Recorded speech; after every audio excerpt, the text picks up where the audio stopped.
What's going on, everybody, and welcome in to yet another edition of Open Run here at War Media. My name is Gabriel Wilkins, and I'm joined once again with my man, my fellow co-host, Josh Hicks. How you doing, man?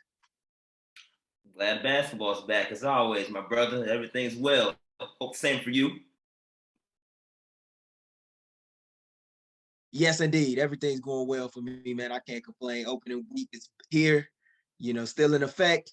A lot of big time games and matchups have gone down. And we're going to take out the next hour or so to discuss two teams in the Eastern Conference who have struggled to find their footing through the first few games of the year after reaching the playoffs a year ago, while also taking some time to shed light on a team from the West who is seeking to ascend upward after pushing one of the game's top squads in round one a year ago following their run in the play-in tournament.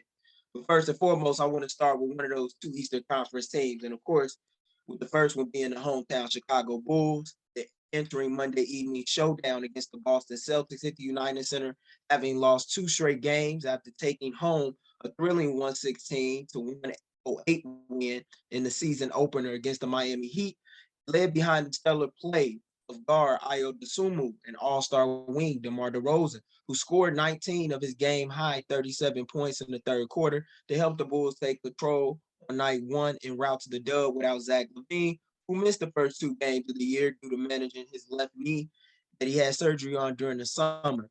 With one of their losses coming at the hands of the new and improved Central Division foe Cleveland Cavaliers, as Donovan Mitchell poured in a near triple-double with 32 points, 9 rebounds, and 8 assists to play the role of spoiler, guiding the Cavs to a 32-point victory against the Bulls in their home opener at the Madhouse on Madison this past weekend.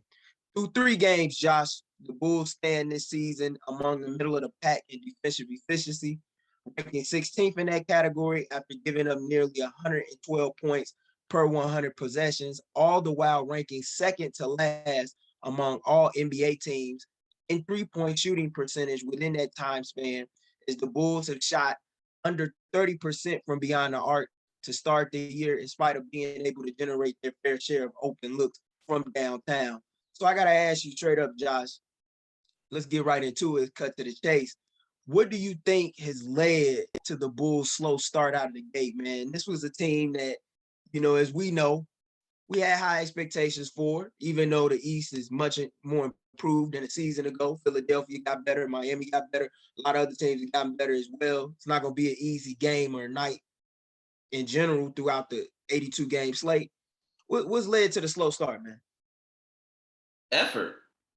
That's what it boils down to. Effort on both ends of the floor. You have the reality is the Bulls are playing like I think you mentioned before the show, like post All-Star of the Bulls last year defensively when they lost Lonzo Ball. They act like they forgot how to defend in some cases.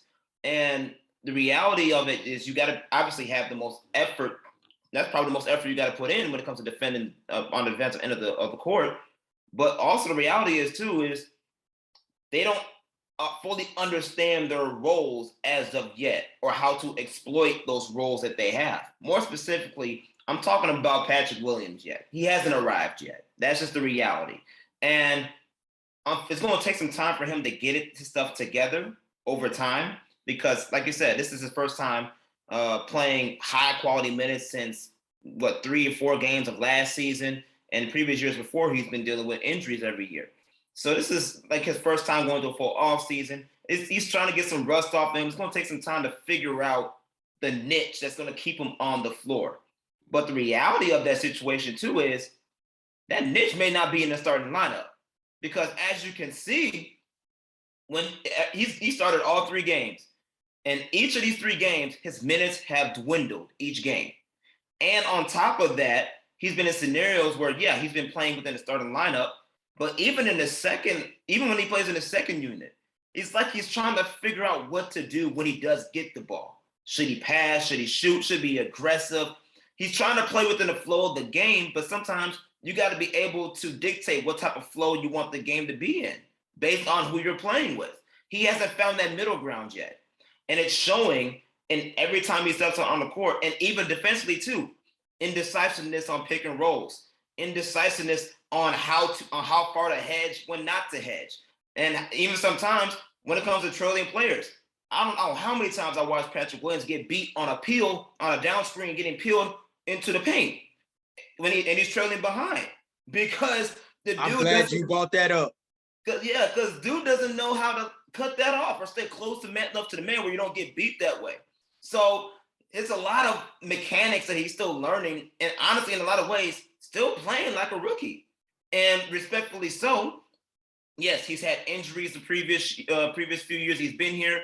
He hasn't fully had enough experience on the court with these players in order to figure out how to play per se. But these are things that he should be able to get. He should be getting better with overtime. And if it does not improve past this point, you really have to start questioning in a lot of ways what is Patrick Williams' role going to be, because it can't be continuing in the starting lineup if it means he's going to be playing less minutes in that first unit in the first place, and he's not going to do anything within that first unit offense anyways. Like, you got to figure out what his role is going to be. And I think that's part of where the slowness is coming in on his end, and combined with the other things that we know last year were problems, which especially on the defensive end. I'm glad you brought up Patrick Williams' defensive struggle, because it's a play in particular I could point out to as we're recording this at the top of the week, where I saw this evening, where it was a play where Al Horford had the ball at the top of the key, and he's operating off a dribble handoff to Derek White. And off of a down screen, Jason Tatum is coming, actually, he's coming off of a screen on the wing, and he's cutting inside the rim, and Patrick Williams is trailing him. But I don't blame all of that on Pat, even though he was trailing him, and that's typical of Pat. It was no help, and it was no communication. Yep. And that's one of my biggest issues with this team, man. And that's something that I have in my notes to touch upon. But first and foremost, what I want to get into is on the offensive end. It's a lack of ball movement with this team. The Bulls are only averaging 20.3 assists per game, which is the fifth worst mark in the league right now among all teams currently in the league. Prior to the start of the year, we know that Billy Donovan was stressing an importance on moving the ball and moving away from the isolation game. DeMar DeRozan, as great as he is in isolation, like using that when needed, but not at all times. You saw them depending a lot upon DeMar through the first few games, particularly in that game against Washington, the second game of the year, a lot to bail them out when that offense was stagnant. More of that has occurred far too often as of late. And that's got to stop. You got to move the ball around. You got to spread the wealth. They're not doing that enough. Another thing is the lack of three-point shooting, as I spoke about. This has been arguably the biggest issue besides the defensive end on the young season thus far for the Bulls. Shooting 29.3% from downtown. Only the Lakers have shot a worse percentage. You're generating these open looks. At the end of the day, you got to knock them down. You sure as hell got to knock them down when you getting off the slow starts in games and you find yourself trailing by double digits. There's been far too many times that's happened. And their failure to convert these looks is digging themselves in even deeper holes. My third point, as you brought up with the defense, failure to defend the paint and locate the shooters. You know, we talked about that in the spaces that we had with Cal after the season opener against Miami, where there have been far too many times in games where the Bulls have had defensive rotations be a step too slow, defensive effort at the point of attack, leaving a lot to be desired. And, you know, there are far too many mishaps when shooters on the opposing end are getting way too many open looks as a result of it. You know, the Bulls finished last season, I got the notes here, they were ranked 22nd in defensive rating and among the middle of the pack in points allowed, giving up an average of 112 points per game. They already giving up 112 points per 100 possessions right now. And that's basically been the same defense that showed up a season ago following the All-Star break, as we was talking about prior to the show and recording this. And while it's obvious that the presence of Lonzo Ball is missed, guys got to do a better job of talking. Guys got to do a better job of helping one another. Even though Patrick was trailing on that screen that I talked about, there was no help inside the paint. Right. And Jason Tatum is able to just, you know, get free easily and just walk in for a dunk. That can't happen, especially when you're trying to make it to back-to-back playoff appearances in an Eastern Conference where the margin for error is small. And I'm going to tell you how small the margin of error is. You had a game against Washington where you got off to a pretty nice start in the first quarter. But then all of a sudden, and this has happened through the first three games, In the second quarter, offense gets stagnant. Ball stop moving. Defense gets affected. You letting teams get out on you on the break, running and gunning on you left and right. Before you know it, you built the 8-point lead, but now you're down by 10, 12. Now you got to play catch up. You know, I mean, it's a lot. And when you don't take care of those games that you're supposed to win, like the game against Washington, it costs you in the standings. Because then you go back to back, you play Cleveland the next night, you get your butt handed to you. Who Cleveland beat this week? Washington and the Bulls. They 2-1. Bulls 1-2. You won game back off the stands because you didn't handle your business. That's straight facts, bro. And another point that we've always harped on before, but it just becomes that much more relevant every game we watch. The Bulls do not know how to take advantage of mismatches. There's so many times where Vucevic is screening the guard and the guard is switched on him, and yet whoever the guard is that gets the ball does not throw him the ball in the paint. Like, I understand we can't preach all the time about how Vuce got to be more effective in the paint. Vuce got to be more effective in the paint, but when he gets in the paint, he don't get the ball. We have to feed him the ball. And that is something that, especially of a mismatches, should be the number one thing you should do as a point guard or guard in general. If you can't go to the bucket yourself and you see a mismatch with Vuce, scrap the play. Forget finishing the rest of the play. Your new game plan is to get Vucevic the ball in the paint and work through him, because that should be an easy dunk or a layup, or it should draw the double teams so that way you can create the ball movement that Billy Donovan wants to have when it goes back to the wings and circles around around the other side of the court, which opens opportunities for the defense to shift, increase three-point shooting opportunities, as well as potential driving lanes if you use the pump fake and drive to the middle of the floor or towards the baseline to make the defense shift that much more. It makes the offense easier for you. And the Bulls sometimes make the offensive game more difficult than it needs to be. If they were just to even do small things like that, of mismatches, exploit them, that's another at least 6, 8 to 10 points that the Bulls could have easily racked up. And when you compare it to the games that they just played and the margins they've won by, that's pretty much the difference of the game, aside from the Cleveland Cavaliers game, of course. But the past couple games between the Wizards and the Heat, even though they won against the Heat and they lost against the Wizards, those games were decided by single digits. If you just switch the offensive mode mentally in a high IQ basketball play to throw the ball in the paint when necessary for Vuce to score, you just got yourself another 8 to almost 10 points a game. And that's where Lonzo Ball himself is such a huge piece that's missing for this Bulls team, because he would do that. He will constantly put the players in the right positions and set up the offense effectively to where mismatches can be exploited, as well as setting the tone defensively, like a point guard should do. So that's what it's going to be unfortunate that we don't have that for the current haul that we have right now. But those are small things that the Bulls can fix right now that can help change the trajectory of how these games go, and maybe even allude to helping some of those slow starts that they've been having these past couple of games. Yeah, I mean, I agree with you, and it's obvious that they don't have a true point guard in there that can really get them into their sets. You know, no disrespect to Io. I think he's grown a lot confidence-wise. I like that he's been more assertive, getting in guys' ear from the vets to the young guys. He's been solid for the most part, shooting the ball.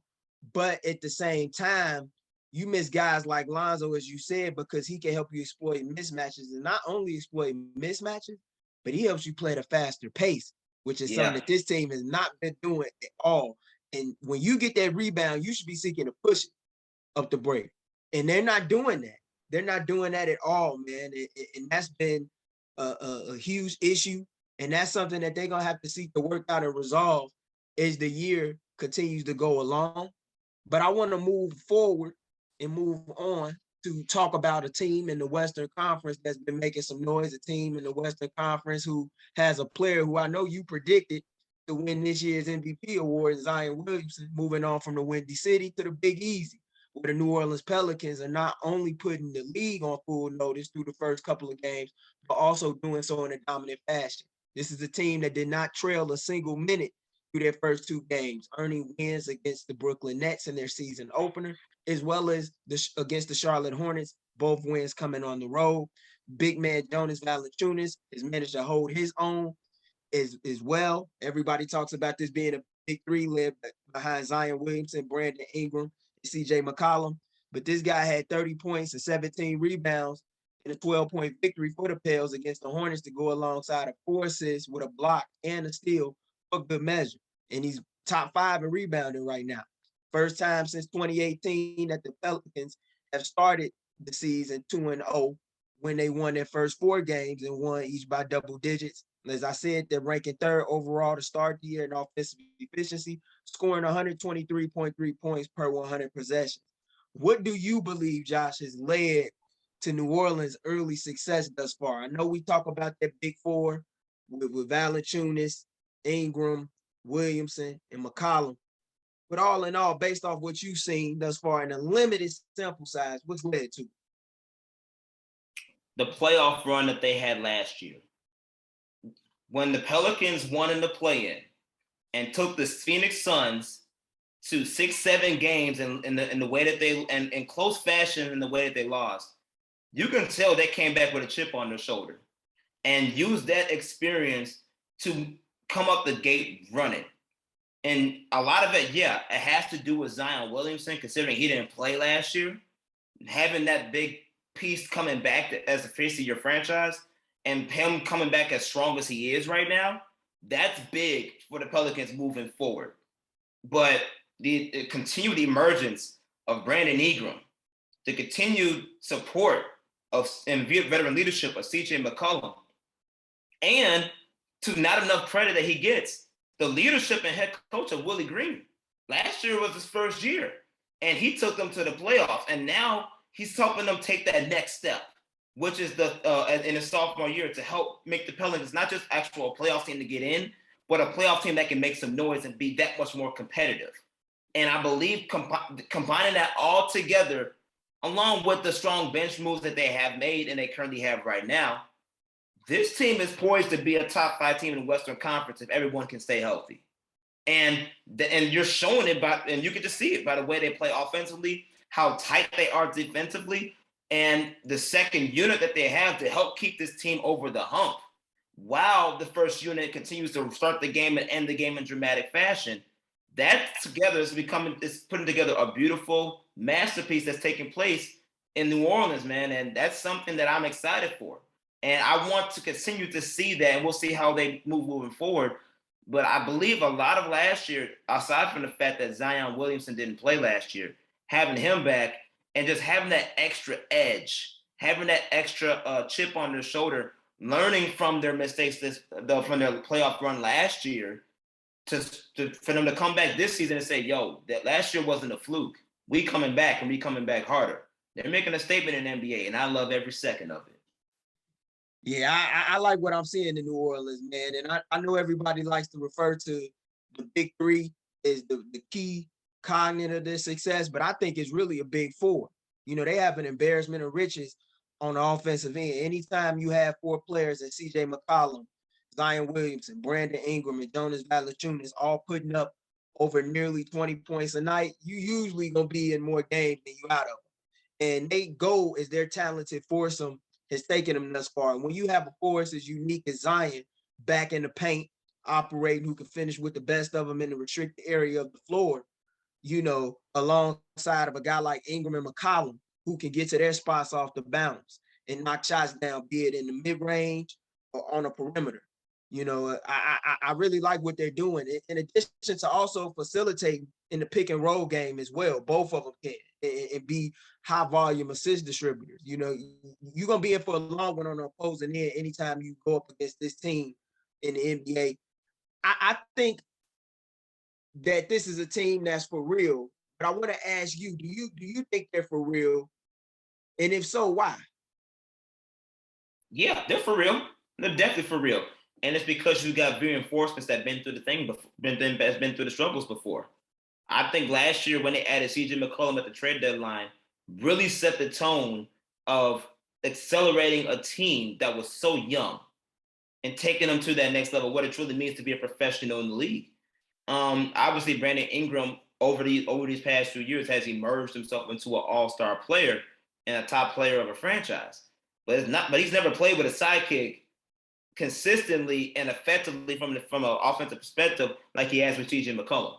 And then now that you have that combined with bringing in Zion Williamson back fully healthy and locking him in long term, but also grabbing the small guys. They are doing they have a good job investing in what we call subpar talent. It's like a high risk, low reward. They are very good at bringing those investments in. Jose Alvarado, Herb Jones, those guys are, they're on the lower end of the payroll, but they have a high upside as far as fulfilling the roles that they are fulfilling when it comes to this specific team and the makeup of this team, whether it's in the starting lineup or off the bench. Guys like Larry Nance Jr. finding their role fitting in, to aid Jonas Valanciunas in the big man department.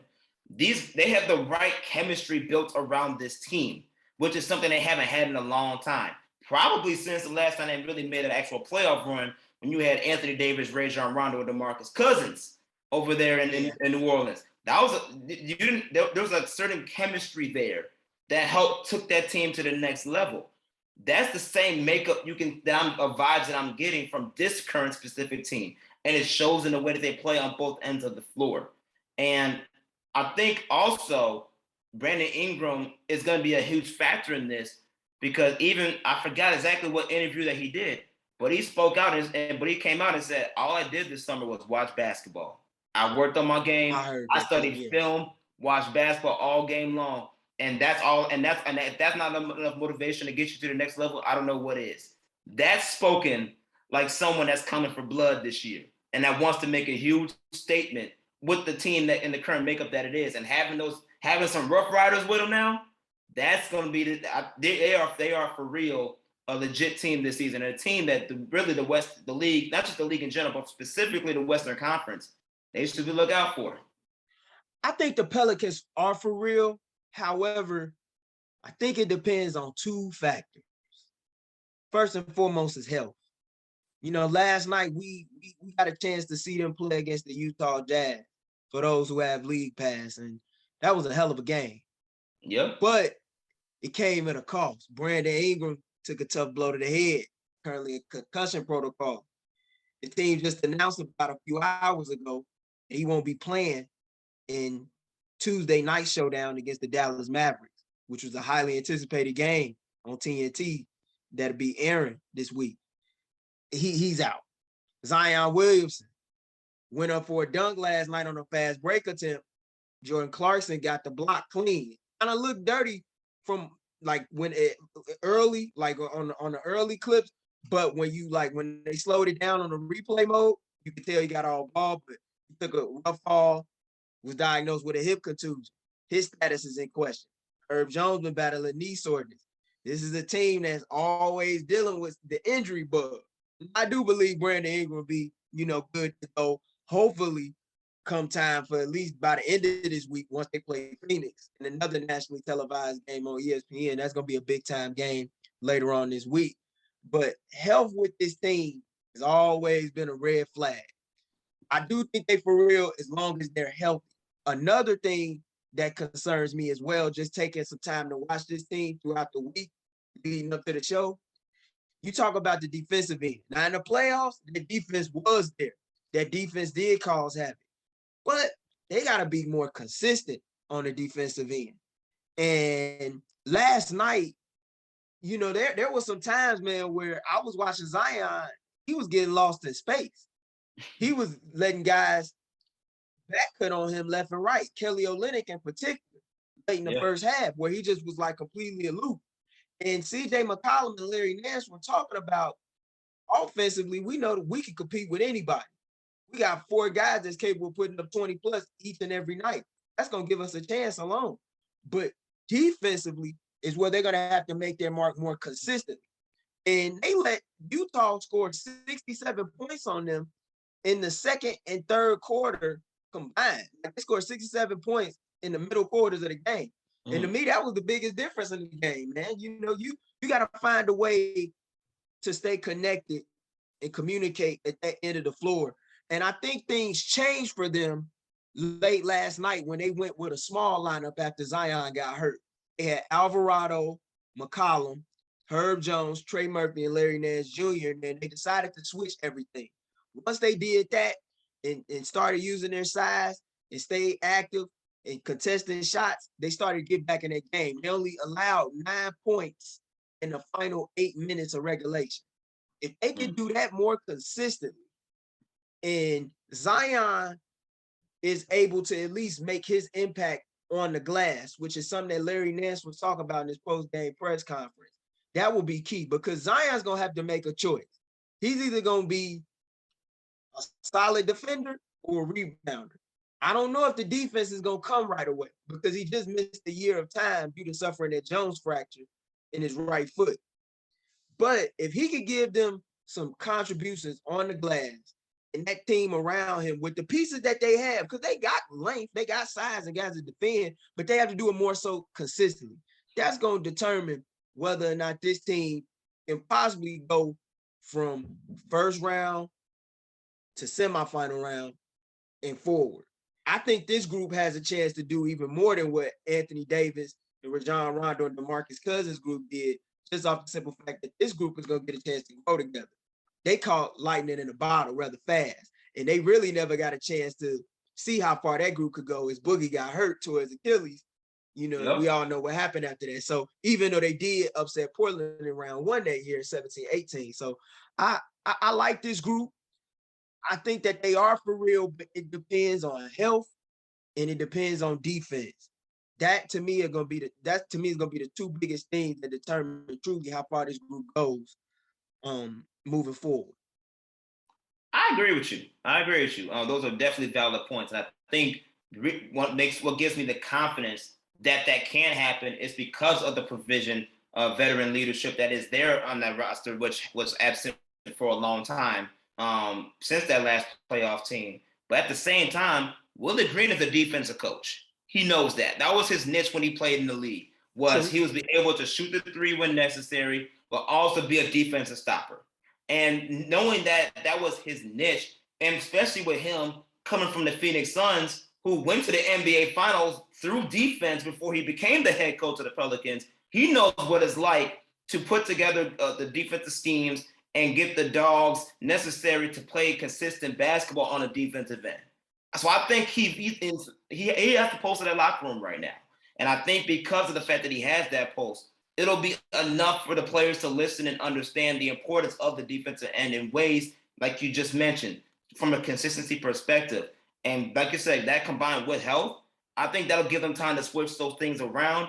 And they're going to make even more, like you said, even more noise than they had within the 2017-2018 playoff run that they did have.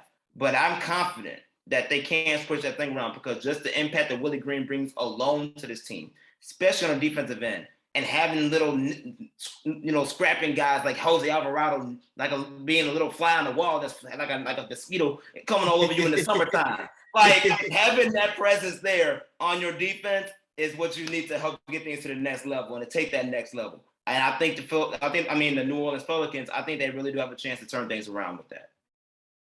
Oh, for sure. I'm not saying that they can't do it. I mean, they showed it last night in that fourth quarter behind that sellout crowd when they were making that run that they could do it. And Jose Alvarado, we know just what he did alone on Chris Paul last year in round one that, he's going to cause havoc, be like a mini Pat Bev out there, if you will, and he's going to knock down, catch and shoot threes for you. I like this group. I like this group a hell of a lot. It's just a matter of doing it consistently. And anytime the players in the locker room are saying it and they know it, to me, that speaks volumes. Because last night, that was a game that if you really want to show how elite you are, you got to close. And no disrespect to Utah. Utah's shocking a lot of people right now. And they've been one of the biggest surprises of this season. Because Danny Ainge's plan is not going according to plan there, for Victor Wembanyama. They're gonna win Bayama, excuse me. Like they're not just gonna tank with these guys. Otherwise, if they do seek to tank, they're gonna have to get rid of some pieces. But they just gotta play defense like that more consistently, man. The way they did that fourth quarter and overtime period, if they really want to be a major player out in the West to me. I mean, I like this team a lot, but it's gonna come down to that, and it's gonna come down to health. Yep, I completely agree, and I also agree with the fact that at the end of the day, Danny Ainge gonna be making some more news because he's gonna finesse the heck out of the LA Lakers and get Russ and get the picks that he needs, so that way he can maybe be involved in the Victor sweepstakes, man. Because that's one of the calling cards the Lakers potentially have to get rid of Russ. And if they want to go for it, I'll take Jordan Clarkson going back to the LA Lakers, even though I don't think he wants to. But I'll take that if I'm the Lakers. That's better than anything than what you're getting right now, man. So I don't know. Danny Ainge might be winning later on down the line too. We'll see. Oh, he definitely winning either way. I mean, he can ride this out or for some playoff money, or he could get rid of pieces. But figuring what the plan is, I definitely think he gonna do the latter as opposed to the former. He getting rid of some pieces, but man, Utah, they putting a wrinkle in a lot of people's uh plans, man. Because I sure as hell didn't see them doing what they did last night. For real. For real. They're making Lauri Markkanen look like an all-star. I'm like, dang. We done got rid of him and he go here flourishing in freaking Utah, going nuts. Like, hey, it's everything's about fitting situation, but at the same time, Danny Ainge knows what he's doing up there. He know what he's doing up there. So that's something that we clearly, like you said, we underestimated this was going to happen. But they clearly changing the narrative right now. Carrying on from a young upstart team in the Western Conference back over to the East, where a team that entered the season with extremely high expectations has fallen short of meeting them through their first 3 games of the year out in the city of brotherly love. Despite starting the season out against the last 2 franchises to represent the Eastern Conference in the NBA Finals, the Philadelphia 76ers have yet to garner a win through the first 3 games of the year and stand beside the Orlando Magic as the only team in the conference yet to capture one yet on the young 22-23 season, falling in embarrassing fashion by 9 points this past weekend at home against the San Antonio Spurs. As many are beginning to wonder if the team led behind All-Star center Joel Embiid, James Harden, and Tyrese Maxey has what it takes to truly guide the Sixers on a deep playoff run in the months to come. Shortly after the Sixers lost to the Spurs, Philadelphia head coach Doc Rivers brought it up to the media saying that Joel Embiid has been dealing with plantar fasciitis or had been dealing with plantar fasciitis in his foot over the past couple of months that forced him to sit for like significant duration of the latter portion of the summer, and leading many to wonder if maybe the big man's recent struggles have been due to it, as he's been shooting only 38.5% from the field through the first 2 games and averaging 5 turnovers within that time span, while appearing to be a step behind on the defensive end for the Sixers as well. So I got to ask you, Josh, with all of that said, how concerned are you about the Sixers' slow start to the season? As I said, this is the only team in basketball as of this recording outside of the Orlando Magic that has yet to win a game in the Eastern Conference. I mean, Philly does have James Harden, right? They do. Okay, so they got James Harden. They do have Joel Embiid, playing and scratch the play in the lineup, right? They do. Okay. And they do have, another guy who's emerging, like you said, and Tyrese Maxey. He's playing, right? Come off that second unit, right? Okay. Yeah. Oh, okay. And they do got a Hall of Fame head coach and champion head coach in Doc Rivers, right? Yeah, but we gonna get into him. Right. Okay. We gonna get into him. Okay. So at least there's a qualification. Right. At least there's a qualification that this brother can coach. Okay. All right. Cool. And you can't win a game? Okay, here's the problem. This the problem. Joel Embiid, as much and talented as he is, bro ain't got no dog in him. That's really what it boils down to. He doesn't have the dog in him. He got the skills, but he doesn't have the dog. Because the only way Philadelphia is going to win is if they go through him every time and he leads every game with 20 and 10 plus, period. That's the only way they're going to make this thing move. Because you already tried with James Harden. Look where he got you. Nowhere. As much as James Harden is skilled and great as he is not the person that can carry your team to the finals. He can't do that. And offensively, you have not just next to James Harden, arguably the top big man in the league, runner-up an MVP for 2 straight years. And you can't run an offense through him? You can't have him dominate the game when he needs to dominate the game?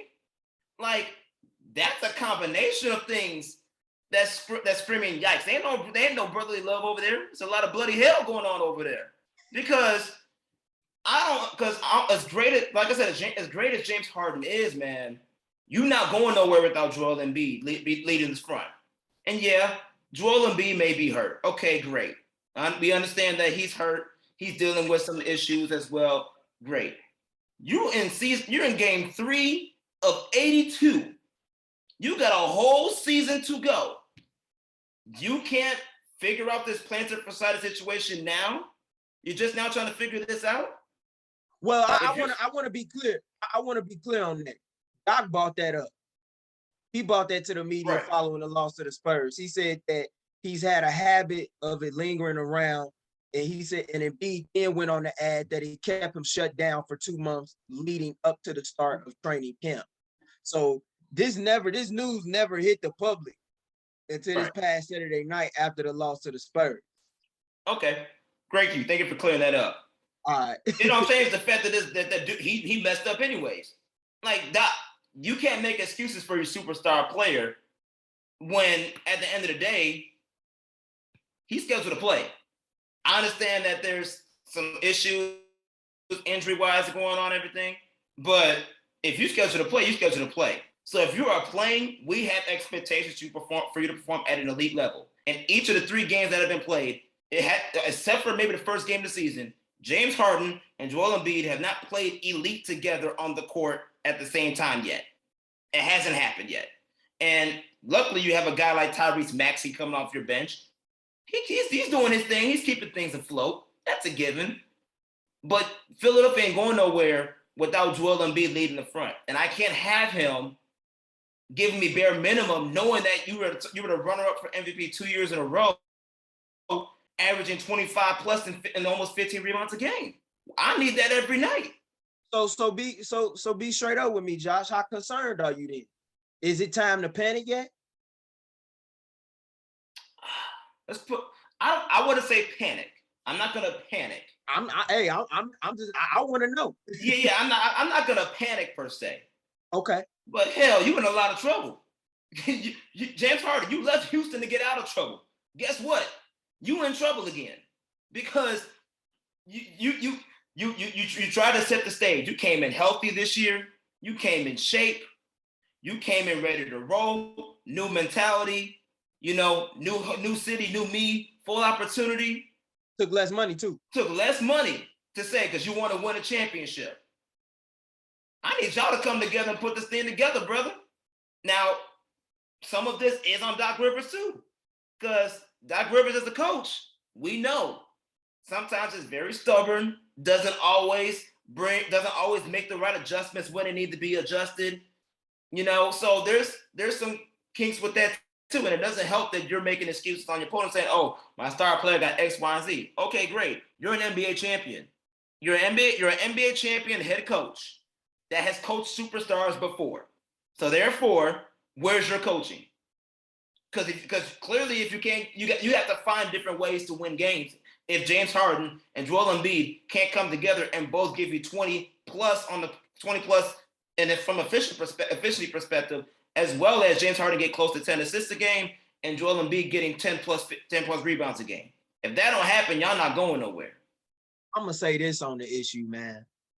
Speaking for myself, I'm not as concerned just yet, and I don't think it's time to panic, because if I'm not mistaken, there was a team last year that was under 500 after New Year's, who ended up running the East and went from a team that was on the verge of being in the play-in or out of the play-in, depending on the day, to a top 3 seed in the conference and winning the conference, and that was the Boston Celtics. Right. Championships are not won in November, in December. They won over the course of a season. So I'm not panicking just yet. However, I am concerned to a slight degree because I'm seeing a team that is playing far too slow on the Yeah. offensive end and not establishing pace. And this was something that Doc Rivers talked about as well following the loss to the Spurs. I also see a team that is being very complacent, a team Yep. that PJ Tucker had to address and talk about this issue with as a newcomer on the team, saying, hey, we can't take teams lightly. Like, I understand San Antonio is in a rebuilding mode right now. San Antonio is in a Victor Wembanyama sweepstakes, like Utah anticipated to be. They're going to be in that. Those are teams that you have to handle, but the pace isn't right at all, man. And there are times where they're playing far too slow, a lot of isolation ball being played, and guys are just, as a result of that, with Harden and Embiid, guys are just standing around. PJ Tucker's job is to be a corner three-point specialist. What is he to do when the ball and the wealth isn't being spread around? I think Joel and James have to learn how to play off of one another still. I think they also have to continue to learn how to trust one another. It started off that first week they played together following the trade when James came from Brooklyn in the Ben Simmons deal. Everything was working very well. It was smooth, but it was more movement being predicated, more pick and roll involvement. James is going to have to learn how to pick and choose his spots on when and where to attack defenses and when and where to be the conductor that Philadelphia needs him to be.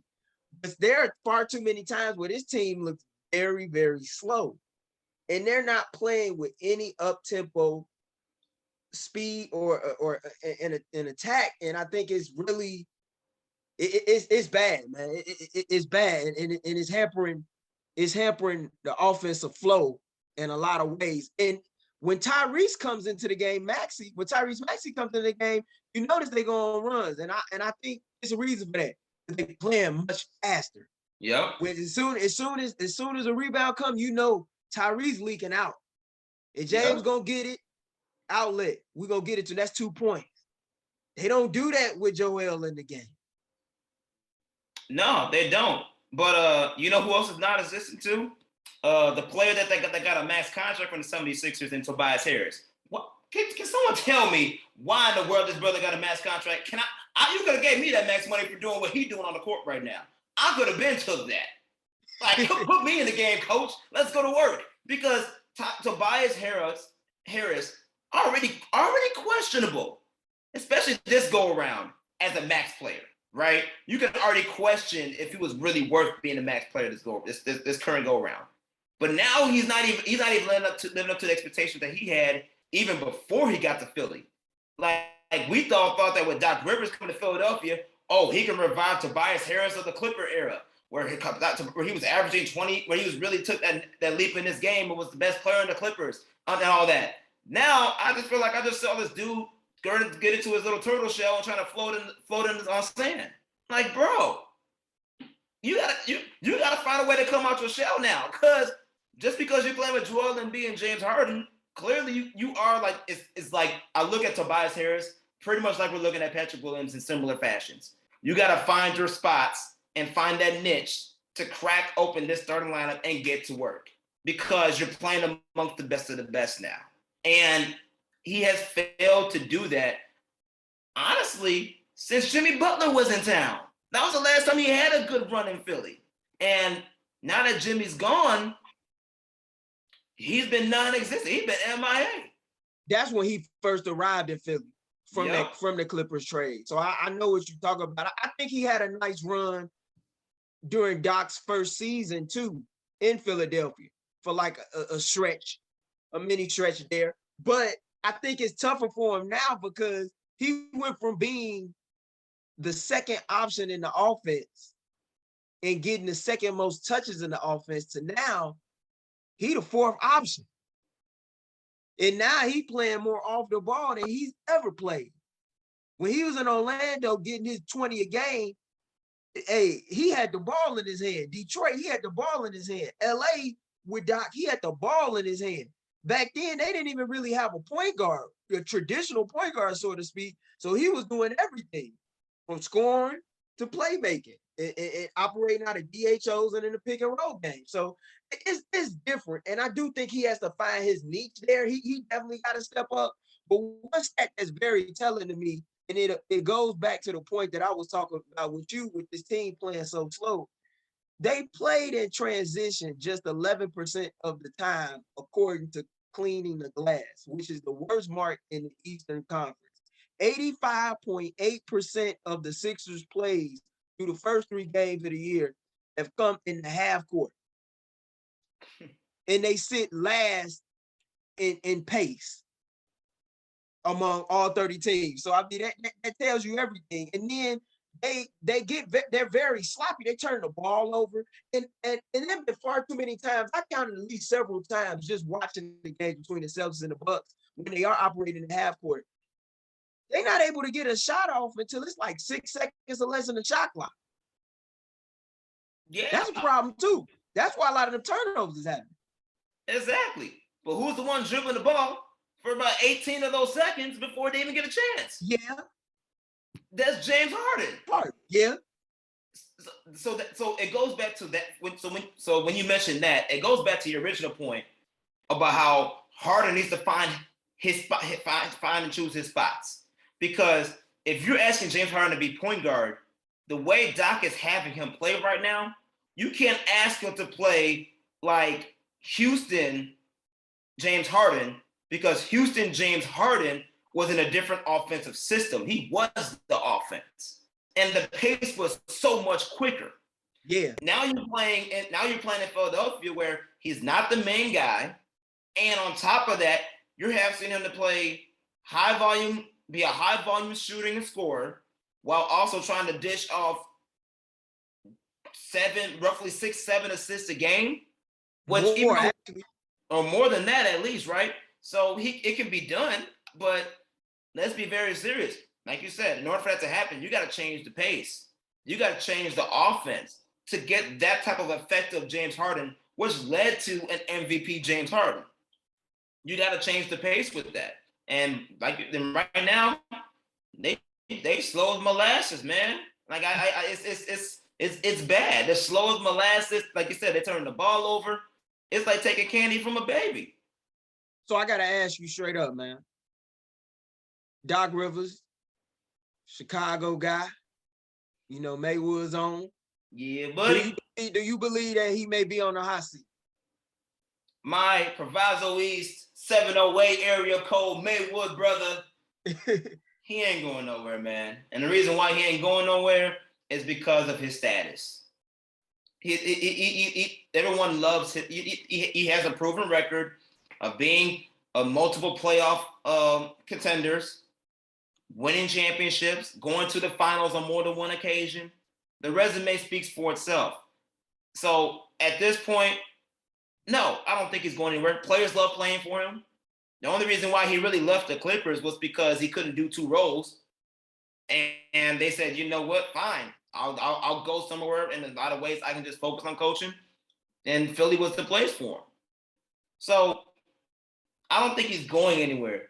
But just like we questioned Billy Donovan with the Bulls and his offensive schemes and his lack of ability at times to adjust when he needs to adjust and making the right adjustments, not just adjusting just because, Doc Rivers is in that same category.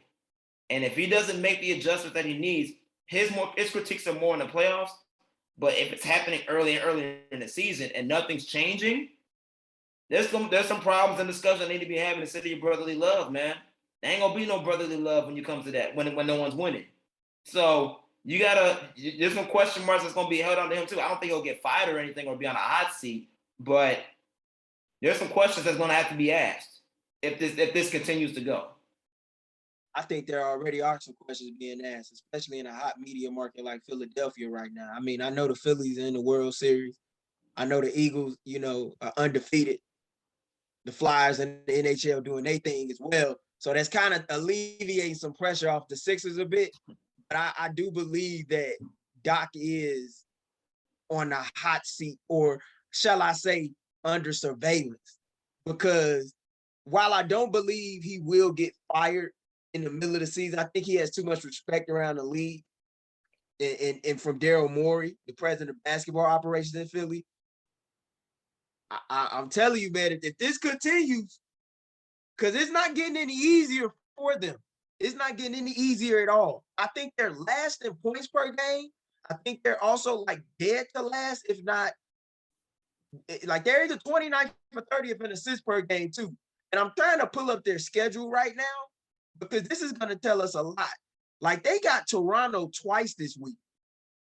They got games against Atlanta coming up, Brooklyn. It's not getting any easier for them.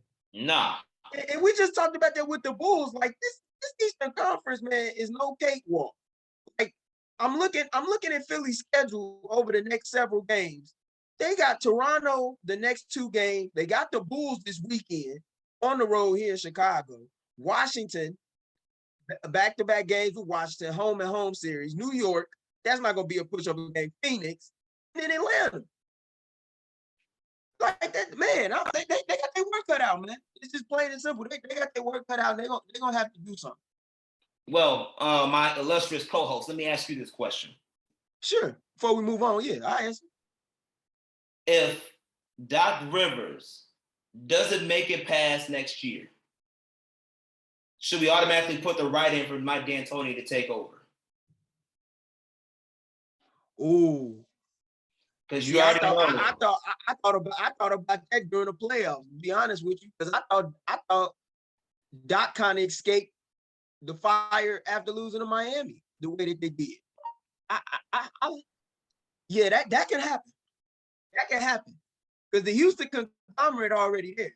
You know, Tad Brown came from Houston, was the former president of the Rockets and now the president of the Sixers organization. You got Daryl over there, Daryl Ball Harden over there, PJ Tucker, Daniel House. You know, he has the Houston conglomerate there. Yeah, I can see that. And knowing a guy like Mike D'Antoni, he's an opportunist. You know, like he's waiting around for a reason. There's a reason why he hasn't coached in a couple of years. He's waiting for the right opportunity. Yeah, I could see that if Doc was to get axed out of Philly. Mike D'Antoni taking over. I could also see maybe the Sixers reaching out to former Villanova head coach Jay Wright. Ooh. I can see that too. Do I think he wants to coach at the professional level? I don't believe so. And I think it's going to take a lot to entice him to leave a TV deal with CBS that he just signed on this past week. But yeah, I can see them reaching out to Jay Wright and Mike D'Antoni being their 2 leading candidates, to be honest, for their job. I can see that.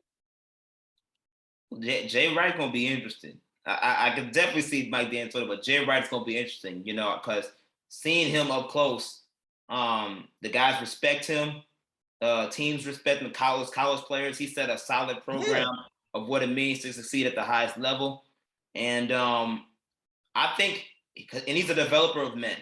I'll put it that way. He's a developer of men, so I think he'll be a great idea per se when it comes to coaching in the NBA. And he already has professional experience from his time with Team USA, coaching the best of the best in those medal games that he has with Coach K at the helm. But yeah, like you said, to be a full-time head coach, and I don't know if he has it in him in a way like John Calipari did when he coached in the NBA. I don't know if he has that. I don't think anybody does, but one thing I do know, if you think about it, among the guys in the college ranks, his name has always came up to NBA jobs.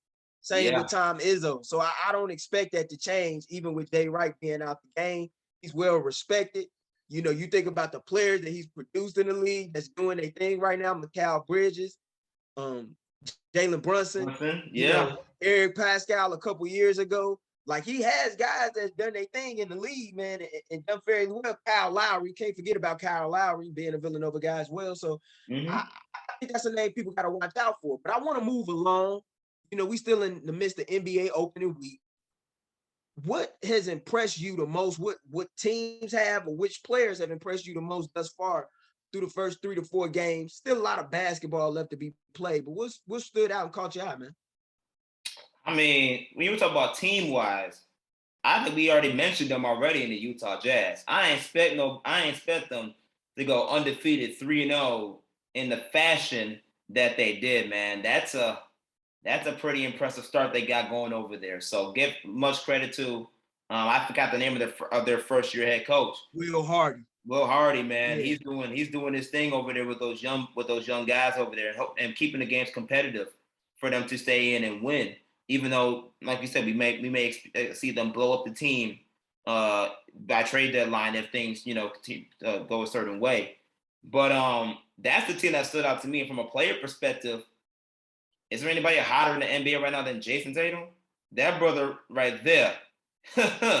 Oh, he's taking everybody's cookies at the lunch table. Like that dude is out here, he's coming out there to be a menace. He's killing. And you can tell he has a fire inside of him from the way they went out against Golden State. He felt a championship slip out of his hands. They were up against the Golden State Warriors and they let them come right back and win in dramatic fashion. So I think him, coming taking things to that next level, knowing that Jaylen Brown is bringing what he's bringing to the table, bringing his skill sets to the table, creating a dynamic duo where they're averaging like 60 points a game right now because combine the two. That's nasty and that's hard to defend. And clearly it's impacted the Boston Celtics to make the start that they did. So I think those are the things for me that have stood out a lot as we start this NBA season, man. For me, as far as players go, I've been impressed with Paul George. The performance he put together on Saturday night this past weekend in Sacramento without Kawhi Leonard, without John Wall, was one of the best performances I've seen from him in a long time. He was seeking to be very aggressive. He was getting out on the block, taking advantage of the mismatches that he drew, making things happen off the dribble. They needed that game to get off on a good foot after everything that transpired last year with injuries, getting off to a slow start in the wake of the injuries. They needed that. And Paul George, to me, prior to getting hurt last season, was playing like a top 5 small forward in the league. And we know, in spite of his playoff struggles, when we look at the talent, we know that Paul George is a talent in this league, is a top 10 player in the league off of just talent alone. And I think he's showcasing that through the first week of the season. To put up 40 points the way he did, that was impressive. As far as teams, I got to say that I'm impressed the most with the Boston Celtics, and I tell you why. Not just with Jason Tatum and Jaylen Brown, but what Joe Mazzulla has managed to do in the wake of everything that transpired with the Ime Udoka situation. Right. This was a guy 5 days before training camp was thrown into the role of interim head coach. He's done a hell of a job. He has these guys playing at the same level that they did defensively a season ago. He hasn't tried to switch up too much or do too many things to oversimplify the offense. He has those guys playing like a well-oiled machine, which is a lot when you think about the fact that he was thrown into the fire days before training camp to be the interim head coach. And by the way, he's the youngest head coach in the league. He's 35 years old, and if he continues to keep this up, I don't know if that interim tag may come off in Boston, but there are going to be some teams that's looking around if it does, and the Celtics say they don't want him. Like they may have to consider giving that dude a deal if they could keep on playing the way that they have. And of course, Utah Jazz, man, what Will Hardy's been able to do to come back on the road down 17 the way they did against Minnesota, and then lose a 17-point lead last night against the New Orleans Pelicans and find a way to still win the game. That team has been moving the ball very well. Ball movement has been superb. Defensively, getting big-time contributions from Walker Kessler, the rookie that they acquired in the Memphis trade on draft night, and Lauri Markkanen, man. What more can I say about the guy? The guy's looking like not only a most improved player candidate right now, he's looking like an all-star. He getting it done off the dribble. He's making things happen, man. I want to see how long they're going to keep that up.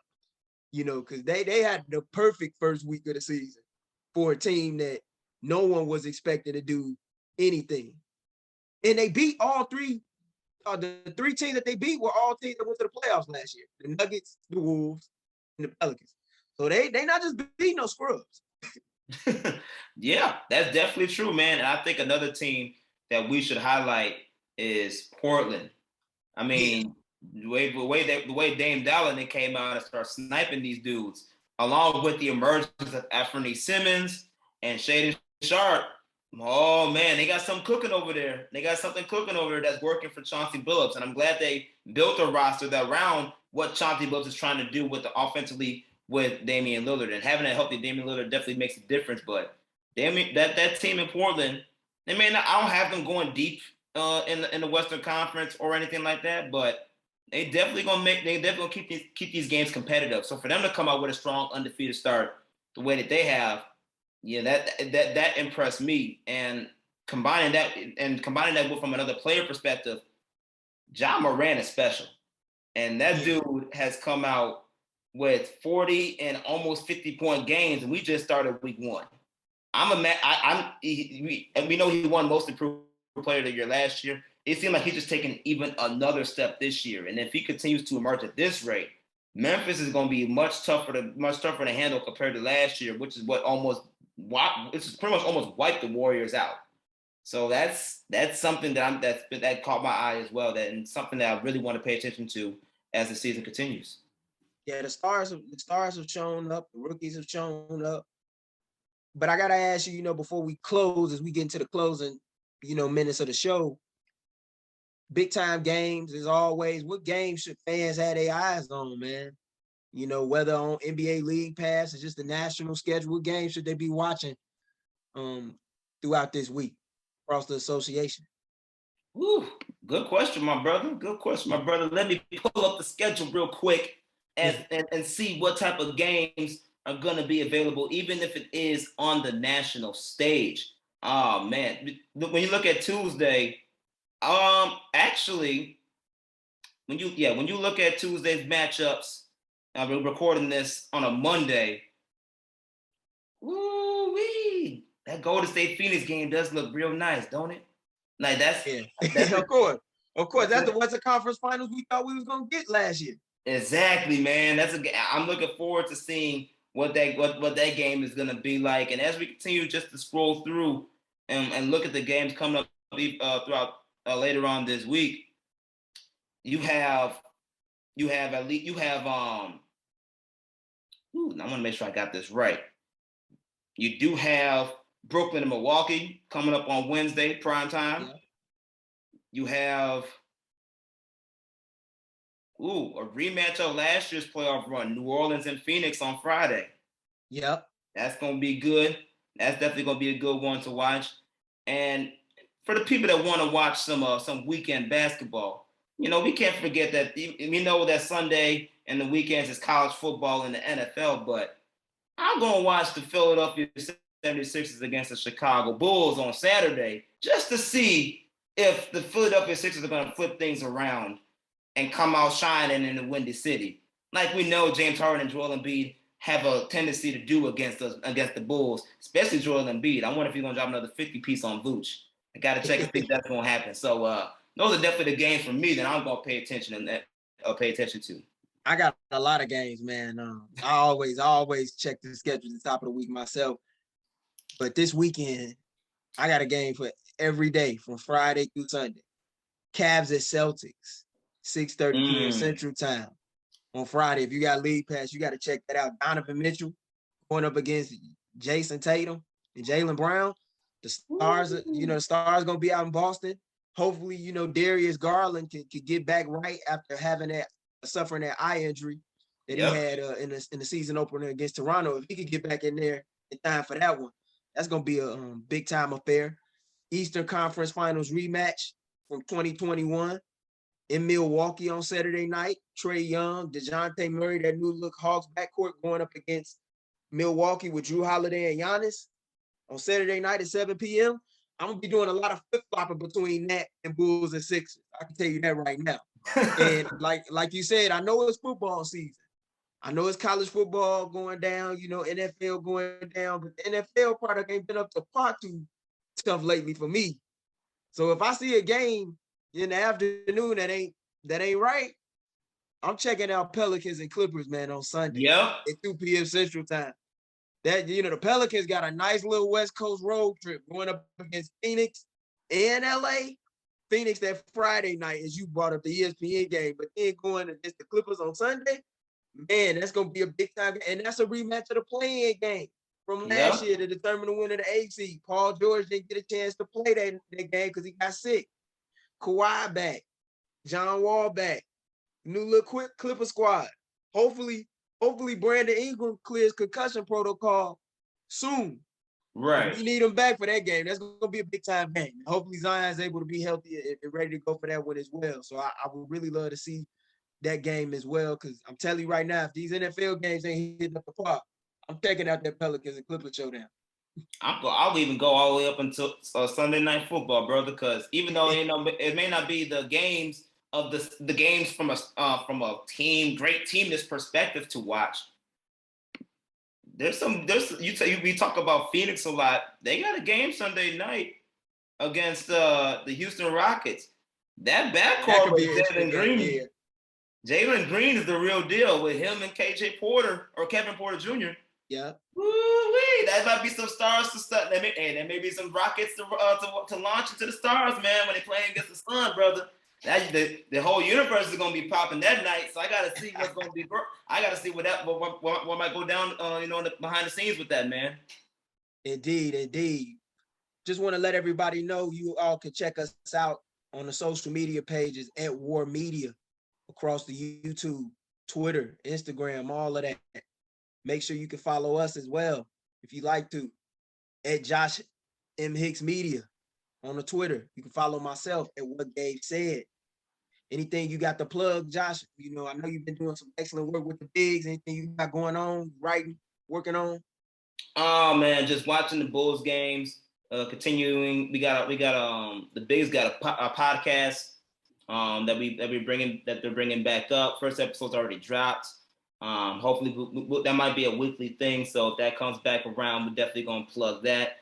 All right. But just in the meantime, man, just continuing to following up on the Bulls and stuff around the league in general, man. You never know what's gonna happen. So we're definitely gonna keep you guys posted on all that. For sure. And definitely make sure to, check out all the other shows on War Media's platform as well. Saul Rodriguez and Miles Porter on the At Back podcast. Definitely got to plug that. Saul doing incredible work on the production tip with us. Want to thank everybody for tuning in and listening in to yet another episode of War Media's Open Run. For myself, Gabriel Wilkins, my man Josh Hicks. So long, everybody.